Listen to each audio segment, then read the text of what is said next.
So, what do you kids like these days? I think I picked the wrong classroom. Yeah, fucking hell. That one. Who are you? It doesn't matter who I am, okay? Just, let's get this over with, okay? What games do you kids play? I like to play Among Us. Among Us. Well, have you guys ever wanted to make a game? No. Yes. Well, big mistake, okay? Let me tell you about a franchise called Kingdom. So let's get into it. You guys got like an Elmo in here? Oh. Here it is. Is that a green screen? What the fuck do I need a green screen for? This is a fucking presentation! Walk, walk, walk. This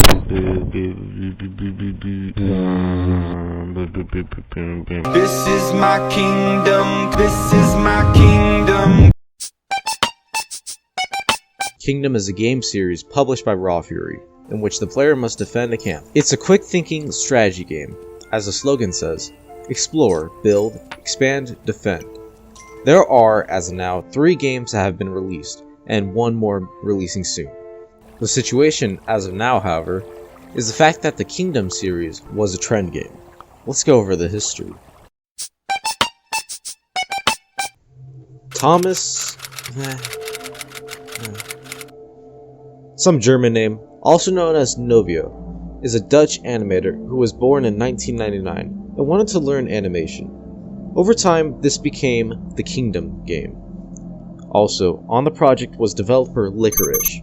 Macro Bancula was born in 1974 in Italy and joined the Kingdoms project after contacting him about the Flash game that was published on Novio's website in 2013. Novio was 14 when he made this game. So why don't you get your lazy ass and be productive like Novio?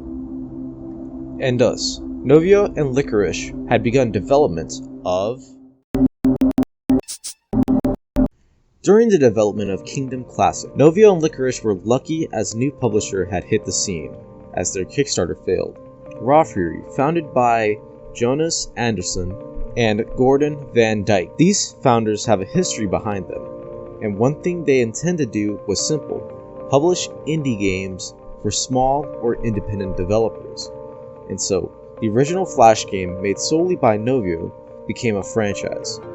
On October 21st in 2015, the foursome uploaded Kingdom Classic for $4.99. Also, Novio was 16 when Kingdom Classic was published. So you should really get your ass off the fucking couch And, I don't know, talk to your father instead of writing the stupid fucking script that only 4 people will see.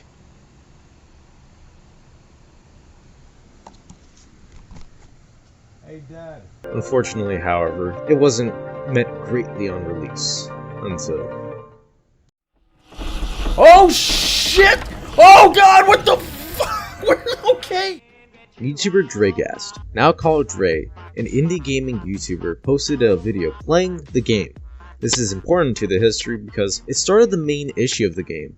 On October 26th, after the video was posted, Kingdom Classic became a trend game, and thus, the popularity for Kingdom Classic grew, and so the effort Novio and Licorice did was rewarded in temporary fame, and boy did it stick in for Raw Fury. Raw Fury, with their first published game, now had indie devs wished for their games to be recognized like Kingdom Classic.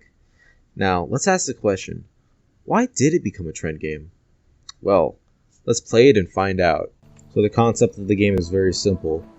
You as a king or queen play the tutorial. The tutorial teaches you how to hire subjects. When you hire subjects, you're given the choice to either have them be a builder for 3 coins or an archer for 2 coins. Every night, you will be forced to defend against the greed. Over time, you will upgrade the town hall, each costing more gold over time.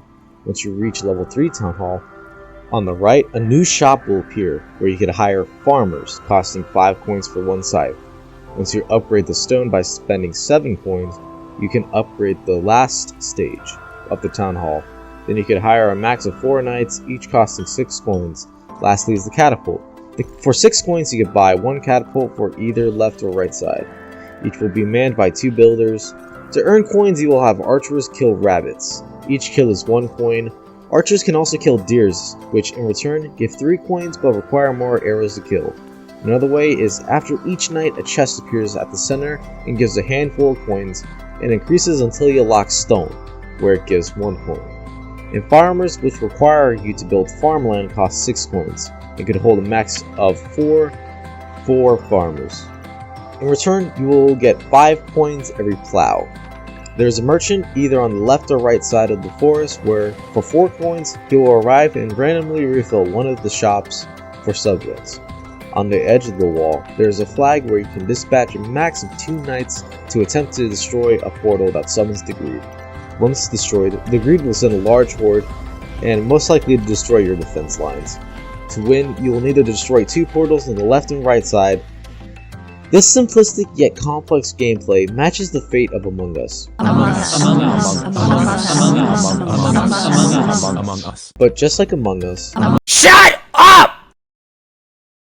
losing players now, Kingdom Classics suffered the same terrible fate.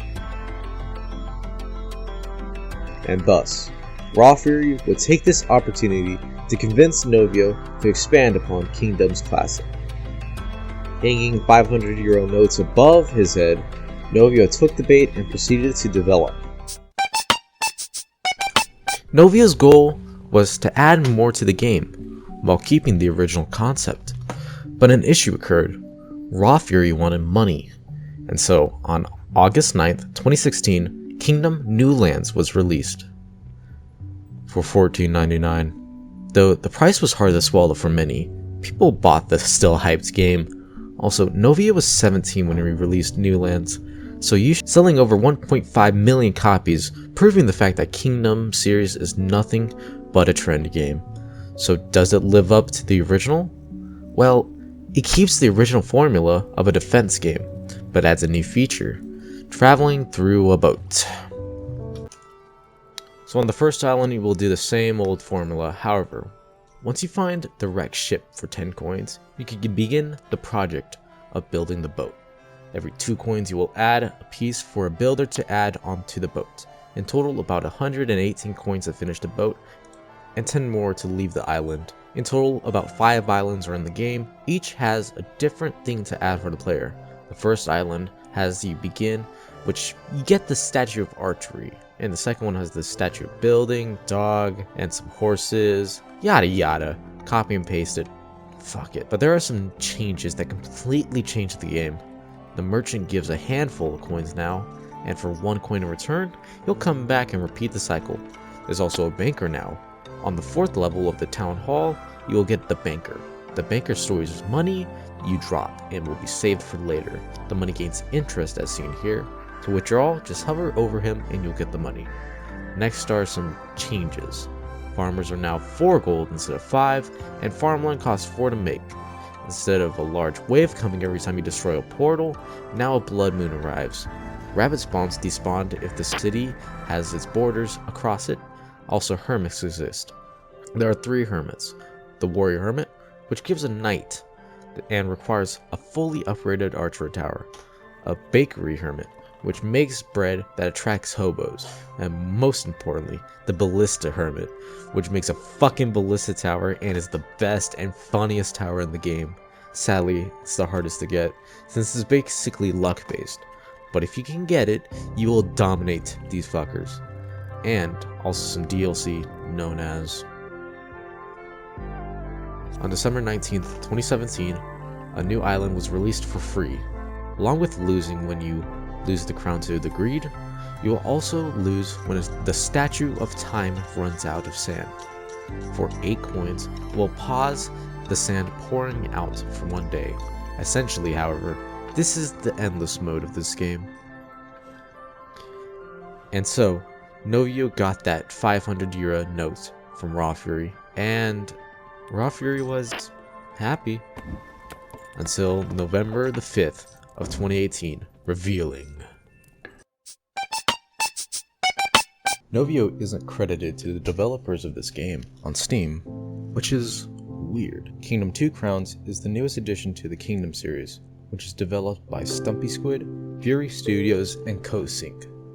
Now, Fury Studios if it isn't obvious, an indie publisher made a game studio to make in-house games and not individual games an indie publishing studio would stick to.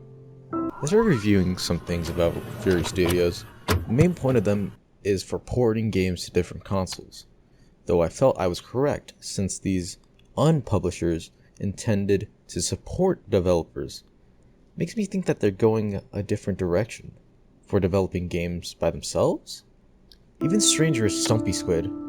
Stumpy Squid is an independent game studio founded by Gordon Van Dyke, the founder of Raw Fury, and just like Raw Fury Studios, seems quite suspicious. Lastly is Coatsink. Coatsink was founded in 2009 by Thomas Bersum and Paul Crabb, the makers of Esper. Never heard of it? Neither have I. However, Coatsink assisted Bone Loaf in the game, if Bone Loaf sounds familiar, because they make Gang Beasts.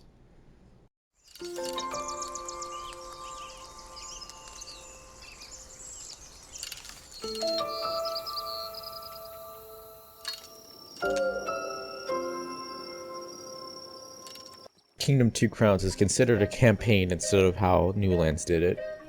Along with this addition, you can now play co-op with 2 players. By the way, I love the fact that the Kingdoms games have allowed you to use the arrow keys, and it's great. Yeah, so to be compatible with 2 people, only WASD works for the single player, but only few people use the arrow keys, so great. Also, everything in this game is fucking expensive. Town Hall 2 was 6, then 9, then 12, then 15, then 18. Fucking hell! This shit is fucking expensive. However, they added a new tech, iron. Stone now has to be unlocked by creating a stone mine on the 2nd island for 10 gold. Iron is unlocked on the 4th island for 20 gold. And for 20 coins, you can upgrade the town hall to its final level. Now with this new tech, it makes the forge and iron walls, both costing 12. Also, there are now pikemen. Pikemen costing 2 coins will only defend one side of the wall. In the morning, pikemen stab fish and hold up to 2 coins. And stupidly, pikes will break after a certain amount of attacks.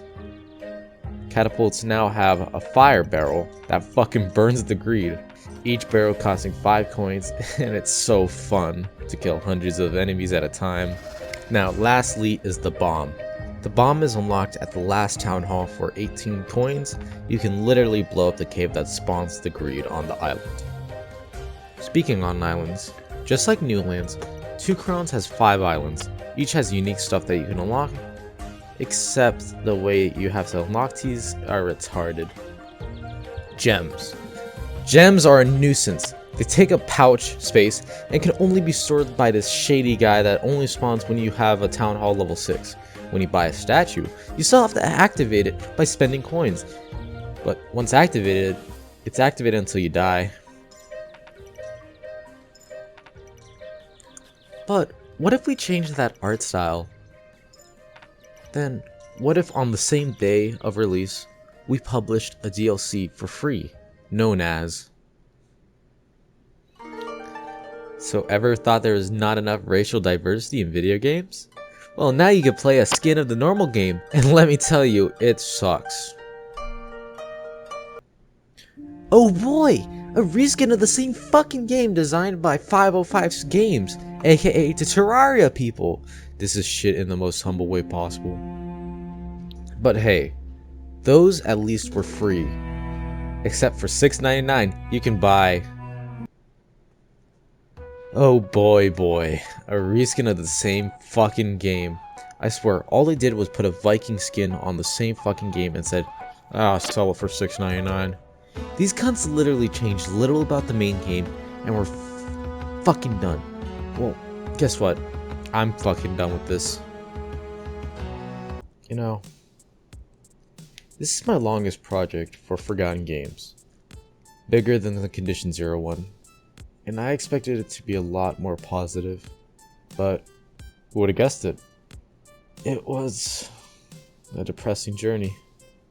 I had a lot of nostalgia for this series back in 2015, and to not see it as enjoyable makes me feel like shit. And I think I understand the reason why Raw Fury is publishing. So, Raw Fury managed to convince Novio to sell the Kingdoms brand to Raw Fury, and because of that decision, we have this nostalgia bait of a game being released. Imagine if you took the concept of the Kingdom and replaced it with Future.